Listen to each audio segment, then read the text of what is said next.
My name is Connor Wall. The insect I will be defending today is the Dirufus noxia Russian wheat aphid.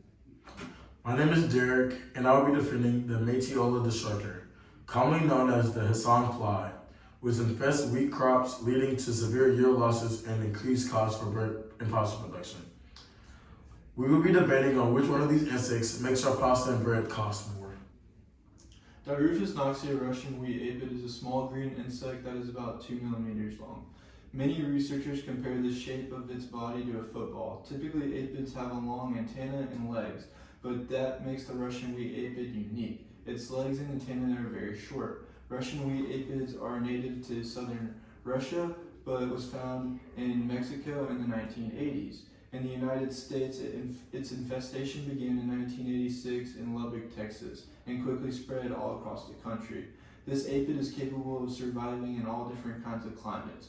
Although they can survive in temperatures below freezing, they prefer warm, humid climates. The Russian wheat aphid is harmful to the environment because it injects its toxic saliva when feeding, which will stunt the growth of the wheat and barley crops. When the aphid begins feeding, it will cause white and purple streaks to come out of the leaves. This aphid has caused a vast amount of damage in the United States since 1986. This aphid typically will feed on the upper parts of the plants where there are rolled leaves. The impact they have had has made on the reproduction of wheat and barley has been felt worldwide. The aphid prefers to feed in groups, which leads to a larger infestation from the Russian wheat aphid. This pest has extremely high reproductive rates. Each aphid can reproduce about 10 days after being born. In a single aphid's lifespan, it has the capability of producing about 100 offspring in its 60 to 80 day lifespan. This outbreak occurs rapidly and can be very hard for farmers to get under control. The yield rate is approximately 0.5% of every 1% of tillers infested. These statistics increase by a lot when the infested is infested in a dry climate. In the fall, when the Russian wheat aphids move out of their grass host, they cause the most harm to the wheat and barley in the western areas. Researchers have found that each year there is more than 60 billion spent on pesticides. Slowing the production rate of the wheat and barley leads farmers to increase their cost of pesticides, which reflects the cost of bread and pasta. The economic impact that the Russian wheat aphid has had is more severe and reflects in pasta and bread prices because farmers have been found to spend billions of dollars annually.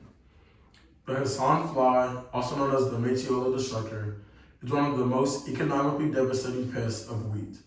This small mosquito-like fly, about 1/8 of an inch long, undergoes 4 developmental stages: egg, larva, pupa, and adult. However, the most severe damage occurs during the larval stage. After hatching, larvae burrows into the base of a wheat stem and feeds on the plant's tissues. This physiology is perfectly adapted to extract plant juices, and they secrete a substance that inhibits the plant's growth. As a result, affected wheat crops experience severe yield losses, leading to reduced production of essential food like bread and pasta. Hassan flies infestation spread rapidly, destroying large portions of crops in a short time. This not only reduces overall wheat production, but also increases costs for farmers who must invest in pest control measures. The presence of these flies forces farmers to use pesticides or take crops, delay planting, or breed resistant wheat varieties. Each of these methods incurs significant expenses, affecting the overall cost of wheat production. Increased pesticides uses raises environmental concerns, while long-term breeding programs require continuous research and investment.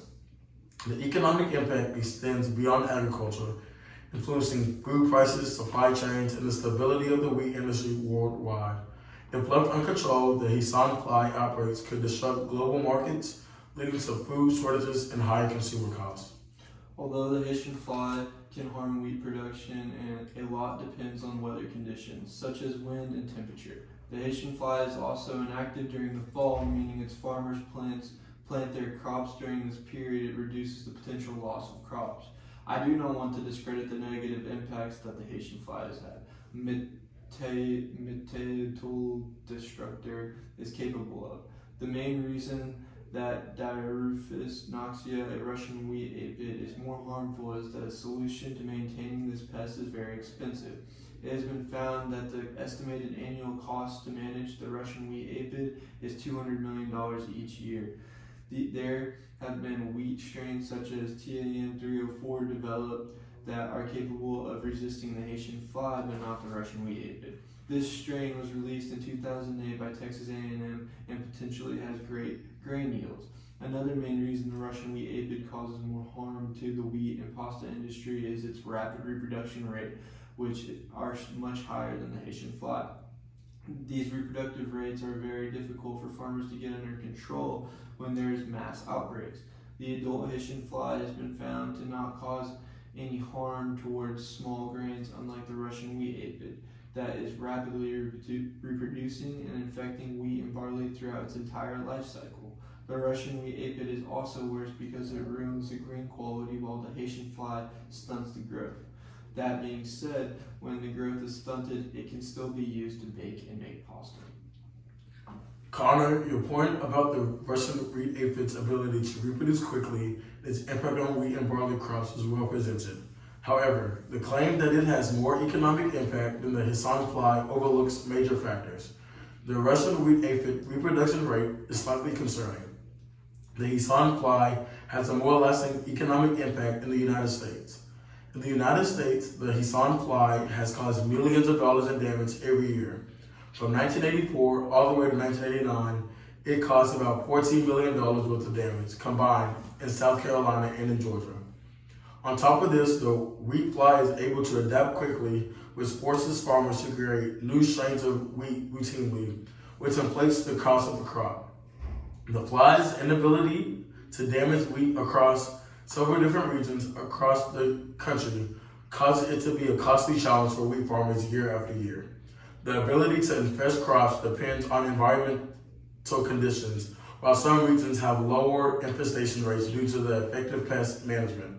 It is uncommon for the Hisson fly to completely fail to damage wheat across multiple regions at once. Derek, I see your point about the impact of the Haitian fly in the United States. My response to this is that the Russian wheat aphid has caused more damage on a global scale. This causes a problem for everyone, especially in the United States, because we are the #1 importers of bread and pasta. I do recognize that $14 million of damage that the Haitian fly has caused in specific regions. The Russian wheat aphid has caused billions of dollars of damage, which reflects the cost directly due to the supply and demand. Another factor that should be taken into consideration is the impact of the Russian wheat aphid's saliva. When the aphid begins feeding, they inject their saliva, which damages the growth of the crop. This negatively impacts the production process of the grain. The manufacturers can refuse damaged grains or will have to mix it with higher quality grains. This process inevitably increases the manufacturing cost, which impacts the price we as consumers see on the shelf. The truth is that these prices are increasing monthly. The Russian wheat aphid does indeed inject saliva into plants and stunts their growth. However, wheat plants are still able to produce a reduced yield. This may impact the quality of wheat, but it does not result in the same complete crop failure as the Hisson fly. The Hisson fly attacks the wheat plants at its roots, which causes the plant to completely fail.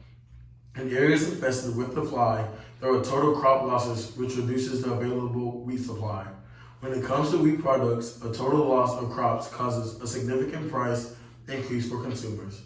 The Hisson fly's damage also is not local, but it is widespread and causes higher overall farming costs across different regions. Farmers are now required to use pesticide and other crop rotation practices that will be costly in order to manage the infestation of the Hisson fly.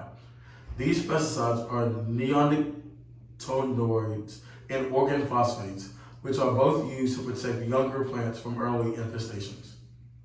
The Russian wheat aphid worldwide has created a serious issue that farmers are forced to spend millions and millions of dollars to protect the grain quality of their wheat and barley. This has led to an increased funding for research on the Russian wheat aphid. The focus that researchers want to understand is how the aphid can handle different climates and if it is pesticide resistant. Researchers would like to find a resistant wheat and barley strain similar to the Haitian fly because it has had so much success in reducing damaged crops. Researchers also want to be able to block the aphid from injecting its saliva into wheat and barley. This has led them to begin studying the Russian wheat aphid saliva. Conducting studies like these is very important to find a solution that will decrease the damage of the Russian wheat aphids causes moving forward.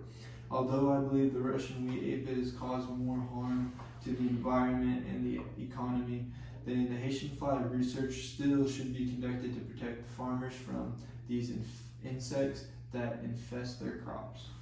While the Russian wheat aphid global impact is considerably high, the sans fly effect on wheat production is far more severe, especially when we consider the fly's ability to cause a massive amount of crop failure. This destruction limits the supply of wheat, which causes the prices of bread and pasta to skyrocket. The damage from the sans fly also results in a large economic loss across the world. The aphids do inject the saliva into the plants, but the sans fly completely destroys the plant at its root. While the aphids outbreak do play a role in the increased costs in bread and wheat production, the sans fly direct destruction is the leading factor behind these prices. Studying the sans fly is important to understand how insects have a severe impact on crops and how researchers can minimize economic loss in the agricultural industry. Ongoing research focuses on exploring genetic resistance in wheat varieties that could withstand fly attacks, which would reduce crop loss. They are also working on biological control agents like natural predators that could help manage these sans fly populations without the need for harmful chemicals.